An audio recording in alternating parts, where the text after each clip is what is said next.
o tema que nós vamos começar aqui, essa tarde, é um tema, para nós, extremamente polêmico, extremamente difícil, extremamente complexo, que é gestão de crise e liberdade religiosa. Eu quero dizer para vocês que a gente tinha, assim, uma convicção muito clara de que qualquer problema de liberdade religiosa no Brasil, nós teríamos tempo de nos preparar. Essa era a impressão que nós tínhamos. Nós vamos ter tempo de nos preparar. Qualquer crise que tiver, nós vamos ter tempo de nos preparar. Não é assim. E aí, de repente, 14 de março de 2020, vem o decreto do Distrito Federal, as escolas estão todas fechadas. E nós imaginávamos que as escolas estariam fechadas por uma semana, 2 semanas. Vocês se lembram desse momento?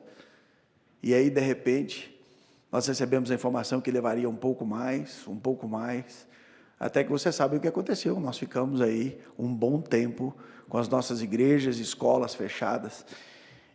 E eu me lembro, ao visitar alguns ministros, uma ministra do Supremo me disse uma frase interessante. Ela disse: doutor, a Constituição tem plena vigência quando tudo está tranquilo.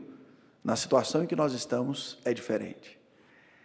E aí eu percebi a importância da gente estar sempre muito atento ao que é a liberdade religiosa. E nessa tarde eu tenho uma alegria muito grande de ter 2 pessoas muito especiais conosco aqui. Por que são 2 pessoas especiais?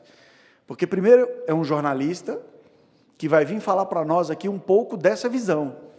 Vai vir falar um pouco aqui dessa visão e dessa luta, às vezes, de guerra de imagem que está conosco.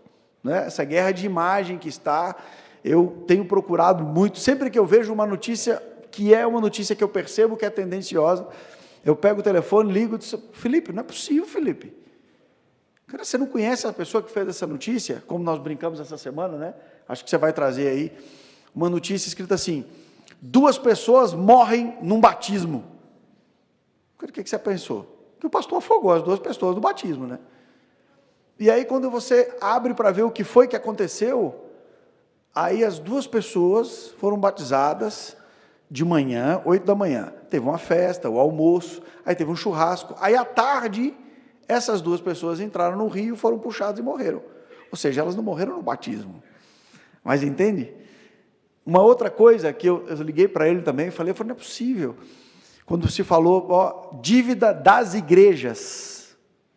Dívida das igrejas? Puxa, eu falei, Felipe, eu represento uma instituição que tem 29 mil templos, 822 escolas, e nós temos certidão negativa de tudo, nós não temos nenhuma dívida. Como assim igrejas? Né? Como assim igrejas? Então, essa questão do desconhecimento da mídia, do que é igrejas, não é? Esse uso, então, tem nos feito lidar com uma gestão de crise e, muitas vezes, em liberdade religiosa. Então, nós temos aqui uma oportunidade essa tarde de podermos ouvir um pouco dessas 2 pessoas sobre isso. E o Carlos Magalhães, que aceitou o meu convite, quase sob pressão, né, Carlos? O Carlos Magalhães, ele, para mim, ele é mago numa coisa que nós, advogados, não somos, mas que tem nos influenciado mais do que o que a gente imagina. Carlos Magalhães é o homem dos algoritmos, né? E nessa tarde aqui vocês vão conhecer talvez o idealizador, o homem que provavelmente pouca gente sabe disso, que fez talvez o maior e primeiro site religioso do Brasil, que é o Advir, né? Não sei se vocês conhecem, mas eis aqui, só as novas gerações não conhecem mais, né, Carlos? Né? Mas ele foi o primeiro a desenvolver esse site, o primeiro a fazer isso, e hoje é um dos idealizadores e criadores também do Feliz 7 Play, que é a Netflix dos evangélicos, né? Que é o Feliz 7 Play. Quem não conhece, deveria conhecer pelo trabalho que ele faz, e ele vai falar um pouco para nós aqui de algoritmos. Eu vou ficar aqui muito mais hoje de entrevistador, né, do que de palestrante. Então, eu queria passar a palavra para o Felipe Lemos, que vai fazer ali uma pequena apresentação, e depois nós vamos para um debate aqui, todos nós. Então, provavelmente, aí a equipe da Escola Adventista vai saber mais desse tema do que os juristas que estão aqui, mas sejam bem-vindos. Obrigado, doutor Luíde, aí, pelas palavras introdutórias aí. Vou passar um pouquinho de algumas ideias sobre gestão de crise relacionada com as religiões, e principalmente nesse contexto de liberdade religiosa, liberdade de expressão, ou seja, liberdades civis, né? Fundamentais. O que é essencial saber para agir corretamente? Então, vamos pensar em algumas coisas. Tem dois pressupostos importantes quando a gente fala de gestão de crise. E é por isso que eu defendo a ideia de que gestão de crise faz parte da vida de todas as pessoas e de todas as organizações. Não é só uma questão de governo, de igreja, todas as empresas lidam com isso. E cada vez mais isso se torna algo próximo da nossa realidade, muito próximo. Mesmo profissionais liberais, influenciadores, todos estão muito conectados com essa questão de gestão de crise, muito. É algo tão próximo da gente que os conhecimentos precisam ser desenvolvidos cada vez mais em relação a isso. Nós precisamos entender a lógica que está por trás da comunicação moderna. Depois o colega Carlos ali vai falar um pouco, certamente, dessa lógica que está principalmente na área digital. Nós vivemos uma nova lógica de comunicação, reputação. O que a gente considerava um cuidado com a reputação há 10, 15 anos atrás, simplesmente não existe mais. Hoje você está ligado ou você está afetado, impactado por outras variáveis muito diferentes que têm a ver muito com o que as novas gerações conhecem dentro do meio digital. Então, dois pressupostos para a gente entender. Crise de imagem, ela tem a ver com ruptura ou fissura na reputação. E aí algumas pessoas ficam se perguntando o que é reputação, né? Tem muitas definições de reputação, mas, basicamente, de uma maneira assim, mais direta e simples, a reputação está ligada ao que você faz como organização, o que você mostra acerca de você mesmo, como você se expressa, como você é, e, por outro lado, como as pessoas te percebem. Reputação, para os estudiosos, aí, os que conceituam isso, não é só como as pessoas veem o que você faz e quem você é. Existia uma ideia de que as pessoas me veem de uma maneira, então a minha reputação não está boa. A reputação é a relação entre o que você faz e o que os outros veem.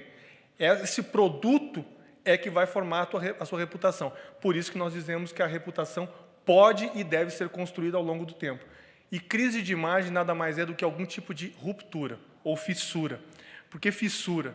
Porque não quer dizer que foi destruído ainda. Então, as pessoas acham muitas vezes que alguma coisa que aconteceu com a organização destruiu. Não, ela abala. Mas tudo pode ser reconstruído, como dizia Mário Rosa, que inclusive é um dos maiores, considerado um dos maiores gestores de reputação, de consultores de reputação do Brasil, que mora aqui em Brasília, inclusive. O Mário Rosa fala muito nos livros dele que é possível reconstruir isso. Então, por isso que existe o gerenciamento. A gestão, portanto, é uma redução de danos. E quando a gente fala de comunicação de uma organização, a gente precisa entender isso. Você vai reduzir danos, mas você não pode deixar de entender que os danos existem. Que você, quando sofre uma situação de abalo de crise, você está em risco. E esse risco tem que ser minimizado, e ele tem que ser gerenciado. Esse gerenciamento, ele é um aspecto técnico. E hoje, por conta das redes sociais, ele é um gerenciamento que exige celeridade, exige velocidade. Decisões precisam ser tomadas muito mais rapidamente. Quando eu comecei a fazer gestão de crise, não eram tão fortes as redes sociais, em 2004. Então, você fazia um comunicado que você mandava para um jornal, para uma revista, para que eles, então, publicassem e esclarecessem o seu ponto de vista. Pois é, só que agora tem uma rede social, onde você não manda um comunicado escrito em papel, você não manda mais dessa maneira, você não manda um e-mail, muitas vezes. Hoje, por exemplo, na conversa com jornalistas dos veículos de comunicação, a nossa conversação toda é acertada por WhatsApp. Tudo é por WhatsApp. Alguns jornalistas dizem, me mande isso aqui por e-mail, ou me mande uma opinião de vocês, um esclarecimento de vocês, da organização de vocês, por WhatsApp. A gente, muitas vezes, procura formalizar e manda por e-mail, mas o contato mais frequente e mais forte é por WhatsApp. Ou seja, essa é a realidade que nós estamos vivendo. Essa é a comunicação de hoje. E isso só se manifesta porque existe liberdade de expressão. Liberdade de expressão não é liberdade de expressão só para o veículo de comunicação, para a rede social. Liberdade de expressão é para a organização também. A organização, sobretudo religiosa, também tem liberdade para dizer que determinada informação que está sendo divulgada sobre ela não é correta. Ela tem essa possibilidade de retificar, de corrigir, de apresentar um outro ponto de vista para o assunto. E isso se dá dentro do processo de gestão de crise. A gestão de crise não é apenas identificar o problema que está acontecendo na sua organização, é executar um planejamento para você se defender, esclarecer, corrigir e organizar a informação também a partir do seu ponto de vista como organização. Então, liberdade de expressão é também para a organização. Direito de refutar informações falsas, fora de contexto. O Dr. Luiz deu um exemplo claramente que eu vou trazer. O problema não é a informação estar exatamente, totalmente errada, mas ela está fora de contexto, ela traz dados que não estão sendo lidos em toda a sua amplitude. A organização tem o direito de refutar isso. Então, eu já falei um pouquinho sobre o que é a reputação, né? Tem essa afirmação de uma especialista, a Patrícia Teixeira, ela trabalha com gestão de risco e reputação. Atualmente, ela tem uma consultoria na Inglaterra. Ela fala que a crise, na maioria dos casos, origina-se de um risco não administrado, calculado, minimizado ou prevenido. Hoje não basta você criar um produto de comunicação para divulgar, por exemplo, o que a Najuri desenvolve, mas você precisa pensar como essa comunicação vai ser vista na ponta, como é que ela vai ser recebida, que reações possíveis podem haver em relação a essa comunicação. Hoje, tudo precisa ser avaliado. Por quê? Porque os públicos interagem muito rapidamente, dão feedback veloz nas redes sociais e muitas vezes dão um feedback que não tem eco na realidade. Muitas vezes o que você está transmitindo não é exatamente aquilo que é compreendido e as pessoas reagem de uma maneira negativa porque não entenderam. Então, antes de fazer qualquer tipo de comunicação, é preciso planejar, é preciso avaliar possíveis riscos, inclusive da ação e da comunicação que é feita dela. Aí tem um expediente, uma ferramenta que é muito utilizada na gestão de crise, que é o Comitê Gestor de Crises. Algumas pessoas até, num primeiro momento, elas pensam assim, mas por que precisa um comitê multiprofissional, né? Por que não teríamos, assim, no caso, por exemplo, de uma Najuri, basta ter os profissionais da área de direito e tudo está resolvido. Mas como o Dr. Luiz bem explicou, ou bem levantou já no início, essa é uma das facetas. A faceta jurídica é uma delas, mas tem a faceta reputacional, que é tão importante quanto a outra, porque ela tem um efeito duradouro, longo. Ela também precisa ser observada. E muitas vezes o que acontece? Num comitê de gestão de crise, num bom comitê, né, num comitê feito de maneira ideal, ele tem a presença de profissional de comunicação, ele tem a presença de um gestor de uma área financeira, ele tem um gestor da área de recursos humanos, ou seja, ele tem pessoas de diferentes profissões e áreas. É um grupo técnico, como já falei, então, estou passando aqui já para ir um pouquinho mais rápido. E o que é a comunicação em situação de crise, então? É uma ação estratégica para reduzir os danos reputacionais da organização em situações de crise perante os públicos. Prestem atenção a 3 palavras ali. Estratégica. Não é uma ação feita de maneira precipitada e apressada. Por quê? Porque, às vezes, na pressa e na precipitação, você pode dar informações ou responder de uma maneira impensada. Você talvez não avaliou todas as variáveis possíveis e necessárias e você acabou dando uma resposta muito rápida, que parece bom, né? É importante velocidade, mas velocidade com qualidade.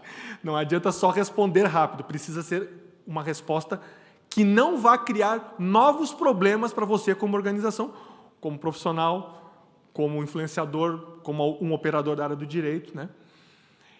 E aí outra palavra importante ali é reduzir os danos. Mais uma vez eu falo sobre isso. Gestão de crise não é para eliminar a existência de problemas.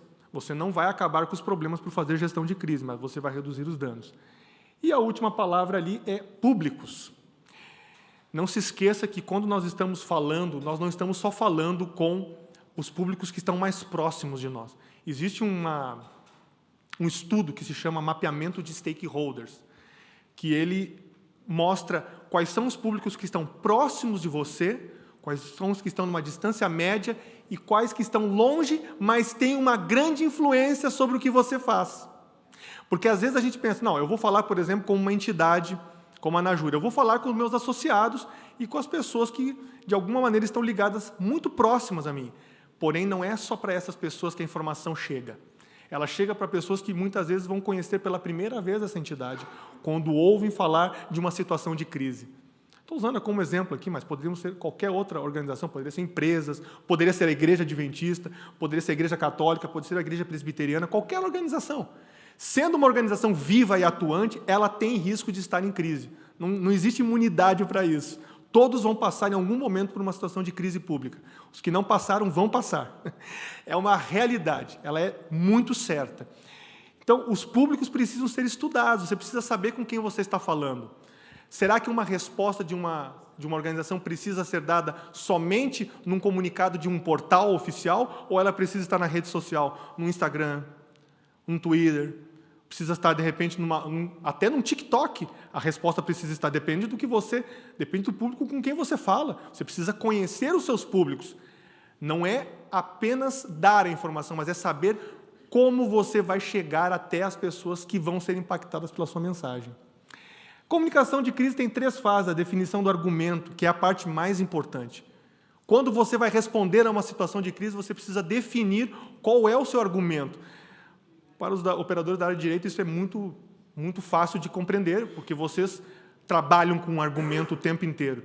Mas aqui lembre-se que é o argumento que leva em conta aspectos reputacionais também. Você tem que definir qual é o argumento que você vai utilizar. Como você vai defender e se explicar diante de uma situação de crise? Porque, diante de uma situação de crise, há uma ruptura.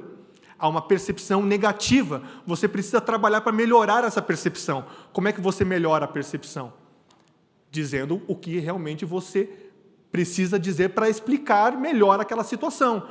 Explicar que você, de repente, teve aquele problema, mas você está corrigindo, que aquele problema foi pontual, ou que aquele problema não foi da maneira como ele está sendo apresentado. Todas são formas de responder, mas precisa definir o argumento. Precisa definir quais serão os públicos e por quais plataformas será feita a comunicação. Como você vai falar? Com esses jovens que estão aí, você não fala por meio de portal institucional. Eles não olham portal institucional, provavelmente. E muitos deles talvez nem tenham muita ideia clara do conceito de um portal institucional. Mas fala para eles de TikTok, fala para eles de Instagram, fala para eles de Reels, Stories. Esse é o mundo. Se você quer falar com eles, você vai ter que entrar e falar nessa plataforma, inclusive para se explicar sobre uma situação de crise. Essa que é uma grande e gigantesca diferença de 10, 15 anos atrás. E, finalmente, monitorar, né? Não basta divulgar, dar uma informação, se você não monitora a repercussão. Não adianta eu dizer... Isso é uma coisa muito importante, né? Porque a gente estuda muito sobre comunicação organizacional. Na comunicação organizacional, a gente fala muito sobre isso. Tal informação está fazendo sentido para os públicos? Faz sentido para os públicos? Se não faz sentido, não teve comunicação. Comunicação, ela pressupõe sentido. Tem que fazer sentido o que você está transmitindo para os seus públicos. E como é que as religiões devem agir ou podem agir, né? A liberdade religiosa, ela é uma grande oportunidade, mas ela pode se tornar situação de crise. Isso aqui é engraçado. Ela é uma grande oportunidade. Sabe por que ela é uma grande oportunidade? Porque hoje nunca se falou tanto em termos de reputação. Vocês já ouviram falar de cultura woke, de ESG, tudo isso, né? Indicadores de reputação, tem várias consultorias que fazem listas intermináveis de indicadores de reputação. Elas tratam muito de como as organizações estão sendo coerentes entre o que elas dizem que fazem e as suas práticas corporativas. Pois dentro de uma das práticas corporativas está a liberdade religiosa. Como as organizações hoje comunicam o respeito à crença ou à não crença? Como é que elas trabalham isso? Como é que elas gerenciam isso? Por isso que eu falo que liberdade religiosa é, por um lado, uma oportunidade grande de demonstrar que a organização está preocupada com os outros. Mas, por outro lado, pode se tornar uma situação de crise. Quando? Quando ela promete cuidar da liberdade ou respeitar a liberdade religiosa, mas, na prática, isso não acontece. Aí se torna uma situação de crise. Liberdade de expressão, já falei isso, é um direito que deve ser usado pelas religiões, pelas organizações religiosas, estou falando aqui de organizações religiosas, né? Inclusive em situações de crise. Nós não podemos abrir mão de fazer uma comunicação proativa daquilo que nós sabemos e daquilo que nós fazemos, mesmo em situações de crise. Então, às vezes, existe uma máxima, né, que reinou por muito tempo aqui: não, vou me calar, vamos ficar quietos, né? Aconteceu, estão falando mal de mim, eu vou ficar quieto porque eu não tenho nada a temer, deixa eu ficar quietinho, que vai passar, vai passar, daqui a uma semana vai passar. Aliás, se levar uma semana uma situação de crise, você tem que ficar bem preocupado, porque uma semana no mundo digital equivale a 1000 anos de destruição da sua reputação. O ideal é que seja um dia só. Horas contam como dias em gestão de crise. Porque cada minuto pode ter milhares de postagens contrárias ao seu argumento. E você está lá, quietinho, tranquilo, né? Estou bem, está tudo certo. Eu só recebi 3 ou 4 mensagens aqui no meu WhatsApp falando disso, mas na maioria está tudo calmo. Talvez esteja tudo calmo porque você está olhando para o lado errado. Do outro lado é que é um incêndio. No outro lado está pegando fogo. E aí você está olhando para cá e dizendo, aqui está tudo bem, mas lá também é sua parte, também é seu terreno, e lá está pegando fogo. Então, liberdade de expressão precisa ser usada. Você precisa utilizar esse direito que a Constituição permite, né, faculta, para que você possa realmente dizer, eu tenho algo a dizer sobre esse assunto, eu tenho uma defesa, eu tenho uma explicação. Nós não podemos abrir mão. O silêncio nem sempre é uma boa ideia. Promova bons conteúdos, avalie situações de risco, a gente vai falar um pouquinho mais, aqui é a história que o Dr. Luigi trouxe, né? Adolescentes morrem afogados durante evento religioso, só que quando você vai olhar, depois da cerimônia religiosa, as famílias faziam um churrasco, quando algumas pessoas decidiram entrar no rio. Só que nos títulos das matérias, morrem em evento religioso, morrem em batismo, como se o batismo tivesse sido o momento da morte. Veja, a informação estava incorreta. E aí você pode pensar assim, deixa passar, não vou responder nada. Pois eu digo o seguinte, eu responderia isso. Eu faria um comunicado para responder a isso. Por quê? Porque eu preciso me posicionar como organização. Eu preciso me posicionar não só para os meus públicos, mais diretos e próximos, mas para os públicos que estão distantes de mim e que ficam com uma percepção equivocada. Veja, eles não têm cuidados, eles não têm responsabilidade. Quando chega a crise, declarações públicas devem ser estratégicas e pensadas, especialmente em redes sociais. Evite ampliar a crise com mensagens em grupos, excessivas comunicações em celebrações oficiais, e monitore a repercussão. Cuidado, às vezes as crises das organizações são multiplicadas por ela mesma. Os próprios participantes da organização mandam um WhatsApp para todo mundo que nem sabia da informação, dizendo, olha o que aconteceu aqui, estamos sendo acusados disso. E aí as pessoas ficam sabendo. Ontem mesmo, colocaram num grupo lá uma resposta de uma empresa, e eu falei assim, nossa, que legal, fiquei sabendo pela empresa que ela estava com um problema, eu nem sabia. Aí o que eu fiz? Fui procurar na mídia onde é que estava a matéria que originou aquela resposta. Ou seja, certamente essa informação não tinha que ter chegado para mim. Eu não era uma pessoa que estaria dentro da área de alcance, eu não precisava receber aquela nota. Mas como não houve um planejamento tão preciso, eu acabei recebendo. Muito obrigado e vamos agora para os demais diálogos.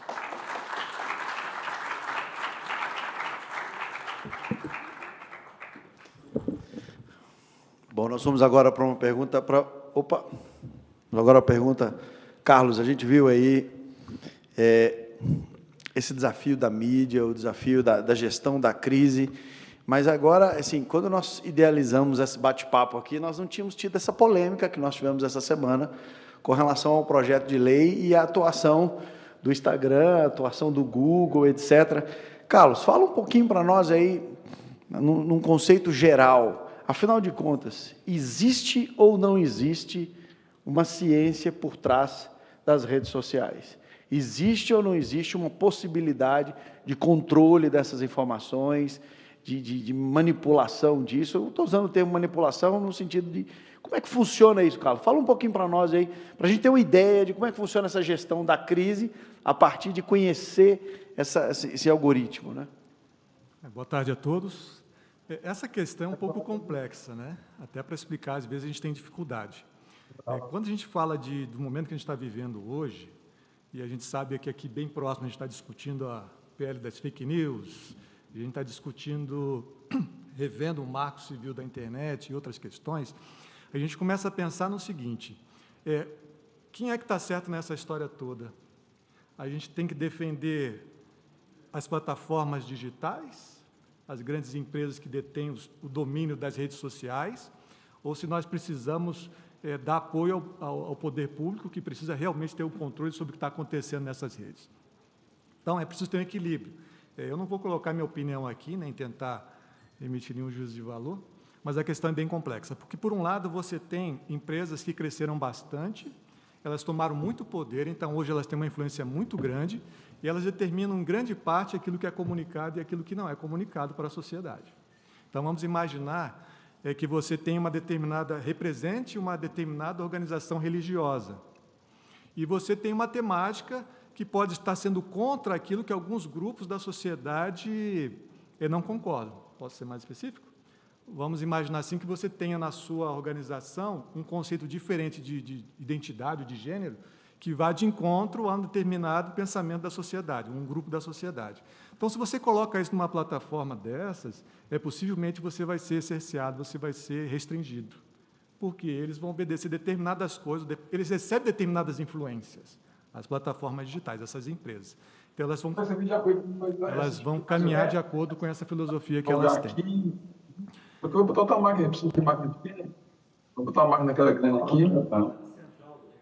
Acho que está tendo vozes aí, os algoritmos, para ficar tranquilo, Google. Estão nos ouvindo aqui. A gente não vai falar nada mal de vocês, não, né? É o chat GPT aí. Então, mas aqui só tem advogado não se envolve com o chat GPT. Ah, é? Não. Então, tá bom. Então, a gente vê aí que essas organizações, elas têm o poder de julgar aquilo que deve ou não chegar para a sociedade, se ela defende ou não determinado valor, independente se a maior parte da sociedade concorda ou não com aquilo. Então, é o grande poder que elas têm na sua mão. Por outro lado, a gente tem, então, elas que criam esse algoritmo, elas que ficam rastreando o conteúdo que é postado ali, que pode ser removido automaticamente, de acordo com a política que ela defende, ou pode ser um agente humano, porque eles também têm agentes humanos que recebem determinadas denúncias e que vão lá julgar, de acordo com o critério que ele possui, ou da empresa, e vão retirar ou remover seu canal ou seu conteúdo ou não das redes sociais. Então, basicamente, seria. Teria muita coisa mais para falar aqui, mas... Mas a pergunta, eu começo porque a discussão que nós estamos tendo aqui, quando a gente percebe, parte por uma ideia de gestão de crise nisso, é que, afinal de contas, por exemplo, que é a discussão que está agora, né? Tanto o governo federal, quanto o Poder Legislativo, como o Poder Judiciário, ficou incomodado com a declaração, por exemplo, que o Telegram deu, no sentido de que, olha, e ele manda para quem ele quiser. Ou seja, é efetivo o poder do Google de fazer chegar somente propostas contrárias em detrimento de propostas favoráveis? Ele consegue fazer esse controle efetivamente, com facilidade? Veja, eu não posso dizer se eles fazem isso da maneira não estou nem perguntando se eles fazem, se eles podem, né? Poder pode, porque eles têm o poder para isso, né? Nós chegamos a um momento da nossa humanidade aqui, que o desenvolvimento tecnológico chegou a um tal ponto, principalmente para gerações mais recentes, que eles conseguem dizer aquilo que a gente quer pensar. Eles podem determinar aquilo que nós queremos pensar. Por quê? Não há nenhuma teoria da conspiração, mas existe uma teoria da comunicação que nós chamamos de teoria do cultivo, né? Que se você repete uma mesma mensagem com frequência, ao longo do tempo, você pode mudar a maneira como a sociedade pensa. Tem a teoria do cultivo, você está sempre irrigando, nutrindo aquela semente, uma hora ela dá o seu fruto. Então, essas organizações digitais, elas têm o poder de ficar repetindo uma determinada informação ou fazendo com que você tenha muito acesso a ela. Todo lugar que você se move, você consegue ver alguma coisa a aquele respeito, e a intenção é de que, com o tempo, aquilo possa ser assimilado como normalidade, ainda que seja contrário aos valores que a pessoa, às vezes, possa ter inicialmente. Carlos, às vezes as pessoas se perguntam do que vivem, né? Do que vivem as redes sociais. A gente sabe que você tem alguns anúncios, você tem alguma coisa. Agora, como é que funciona você fazer um link? Porque a acusação que foi feita aqui é de que havia um link patrocinado que não destacava como patrocinado, ou seja, parecia ser uma coincidência aquilo ter chegado para você. Como é que é essa regra da obrigação de colocar o patrocinado? Como é que funciona isso? O conteúdo patrocinado é quando alguém tem interesse em fazer com que o seu conteúdo, que a gente chama orgânico, né? Quando você coloca uma postagem qualquer, ela vai chegar a um número de pessoas. O algoritmo vai entregar 1%, vamos supor. E esse é aquele 1% que recebeu aquela mensagem, sentir interesse, curtir, comentar, né, compartilhar, aí ele distribui para mais pessoas. Esse processo nós chamamos de orgânico, é o que os algoritmos fazem para entregar o conteúdo de uma determinada pessoa. Quando você quer que alcance um número maior de pessoas, que você não dependa da interação de outras pessoas, mas você quer colocar um maior destaque naquilo que você está colocando, então você adiciona um recurso financeiro para poder promover, ou seja, você compra espaço naquela mídia para que ela entregue a um determinado público a sua mensagem. É assim que funciona. Vocês percebam que nós temos aqui uma situação complexa, porque algumas crises, e isso é muito preocupante, algumas crises, elas precisam ser fomentadas, porque são elas que fomentam o crescimento de algumas destas postagens. Então, você começa a viver, e a gente tem que ter muito cuidado com isso, a viver uma indústria de crise, né? Está aqui a doutora Maria Cláudia, está aqui, ela viveu dentro do TSE, depois ela pode comentar um pouco isso. Nós, como Anajure, participamos com ela de um projeto grande de conscientização da discussão que houve, da urna eletrônica, etc. Eu não quero aqui nem entrar no mérito, o que eu posso dizer para vocês é o seguinte, que as redes sociais, as Big Techs, faturaram uma fortuna com esse debate, ninguém tem dúvida, porque isso foi uma polêmica gigantesca e que ainda hoje fez estragos, né? Faz estragos. Então, mesmo com toda a força do Tribunal Superior Eleitoral em prol de um convite, a gente enfrentou uma quantidade de discussões sobre isso que prejudicou em muito a própria estrutura, o próprio trabalho, o desafio que a gente teve. Então, o objetivo dessa nossa conversa aqui nessa tarde, como liberdade religiosa, é trazer para um contexto aqui de liberdade de expressão, que aí entra, provavelmente, o que nós vamos ter que discutir como sociedade nos próximos dias. Não é? Nos próximos dias, que eu digo, nos próximos momentos, que é qual é o alcance da nossa liberdade de expressão. Eu tenho acompanhado essa discussão nos Estados Unidos, e lá esse é um tema muito complexo, e muito rico para eles, né? Porque lá nós vivemos uma liberdade individual acima do interesse público. É uma postura diferente da nossa na América do Sul, né? A nossa supremacia do interesse público nos dá aí uma postura muito diferente do que acontece nos Estados Unidos. E as pessoas começam a reagir. Quer dizer, tudo bem, eu posso falar, eu participei de um debate agora, e o debate ficou até muito acalorado, né, com um grupo de pesquisa que a gente tem da Universidade de Michigan, e eles começaram a fazer essa discussão, que é exatamente isso. Eu tenho o direito de falar o que eu quiser, mesmo que depois eu tenha que pagar por isso. Mas eu não posso ser impedido de falar. E aí veio à tona a discussão, o projeto de lei do Brasil. Eles reagiram muito fortemente a isso. E eu tentei dizer para eles o seguinte, a estrutura sul-americana e a estrutura brasileira é diferente da estrutura de vocês. Inclusive, o sistema de punição de vocês é muito diferente do nosso. Porque lá o indivíduo usa a liberdade de expressão e acaba com a vida de alguém. Nós trabalhamos aqui, está aqui, doutor Tales, cadê? Doutor Tales está aqui, como trabalhamos com seguradoras estrangeiras aqui, e eles ficam assustados quando veem uma ação de dano moral no Brasil, valor R$30 mil. 40 mil reais, 50 mil reais. Eles começam a rir. E quem é que vai deixar de ofender no Brasil por causa de 30 mil?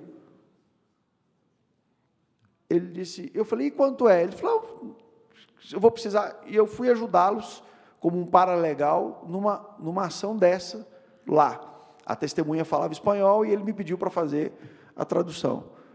Nós fechamos um acordo e eles ficaram felicíssimos com o acordo. 3 milhões e 500 de dólares. 3 milhões e 500 dólares, $1.000. 3 milhões de dólares. E eles ficaram felizes com o acordo, porque o valor da causa era 7 milhões. Então, veja, tudo bem, mas eles não abrem mão da liberdade de expressão. E se falar alguma coisa errada, vai ter que pagar 3 milhões. Então, vejam que é um contexto muito diferente do nosso. Então, essa discussão vai vir à tona agora, a liberdade de expressão vai realmente ser discutida entre nós, e eu pergunto para o público, nós estamos preparados para discutir isso? Estamos efetivamente preparados para discutir isso? Estamos efetivamente preparados para entrar nesse tema? Estamos efetivamente preparados para discutir isso com o poder público, com o Congresso Nacional, com o governo federal, com o próprio Poder Judiciário? Nós estamos prontos para levar isso? Então, o objetivo do nosso painel aqui hoje à tarde é trabalhar esse conceito com vocês e, principalmente, saber se nós estamos prontos para lidar com a liberdade de expressão e a liberdade de expressão pura, né? É o modelo brasileiro, é o modelo sul-americano, é o modelo germânico, é o modelo norte-americano, do common law. Qual é o modelo que nós vamos adotar? Então, se fica esse desafio, lembrando em conta que os algoritmos estão conosco, né, nos levando a viver em verdadeiras bolhas, né, e, às vezes, a mídia estando aqui conosco. Eu queria passar para considerações finais, para vocês dois quisessem falar, para que a gente pudesse dar seguimento ao nosso programa. E quero recomendar a vocês que sigam os dois aqui, que estão sempre falando desses dois temas, né, o Felipe Lemos e o Carlos Magalhães, e assistam ao canal do Carlos, que é o Feliz Set Play. Se vocês quiserem conhecê-lo melhor, é só visitar lá, que vocês vão conhecer. Ele é, talvez, o autor aí de algumas séries made in Brasil, né? Então, estão convidados aí a participar e a conhecer o canal deles também. Não, agradecer, né? Agradecer aí pela oportunidade de dizer que todo esse contexto aí de digital, de bolhas, de cancelamento, ele vai continuar sendo uma realidade. E nós precisamos lidar como organizações religiosas dentro dessa ótica. Nós precisamos entender que hoje nós vamos ter que pensar bem melhor. Esse é minha ênfase final. Nós precisamos pensar melhor a maneira como nós nos comunicamos como organização. Seja qual for a organização, não há diferença nenhuma. Pode ser religiosa ou não religiosa, as empresas, eu sei porque eu estou em grupos onde constantemente nós avaliamos a comunicação de grandes multinacionais, de todas as áreas. Todos estão repensando como vão se comunicar com os públicos, porque é muito mais complexo do que era. A maneira de reagir aos conteúdos mudou, e aí, nessa realidade de bolhas de cancelamento, todo mundo pensa um pouquinho mais, um pouquinho melhor, antes de fazer uma determinada divulgação de um produto, antes de responder a uma situação de crise. Carlos? Vou aproveitar a oportunidade para dizer o seguinte, que as organizações religiosas estão sob ataque nos meios digitais. Tá? Mantenho isso bem claro na mente de vocês. Estão sob ataque por duas direções. Uma delas, existem grupos organizados que monitoram a internet, tudo que é postado, e eles verificam aquilo que não está de acordo com a sua própria crença ou opinião, e eles vão tentar tirar ou derrubar o conteúdo dessas organizações religiosas, denunciando as redes sociais. Estou falando aqui das plataformas digitais. Eles vão tentar denunciar para poder derrubar aquilo que você está, ou remover seu canal. Aquilo que você falou que acontece nos Estados Unidos, o que acontecia, agora está se tornando presente aqui. Aí a gente entra na segunda questão, que a gente diz que estamos sob ataque. É que as próprias plataformas digitais, elas têm a sua agenda, né? E elas estão de acordo com alguns grupos da sociedade. Então, elas têm seus algoritmos inteligentes, e quando ou elas recebem uma denúncia desses grupos, ou o seu próprio algoritmo detecta que você escreveu algo, postou algo que não está de acordo com a sua agenda, ela vai te penalizar. Por uma postagem, por seu canal, você pode perder todo o investimento que você fez, sua organização fez nas mídias sociais.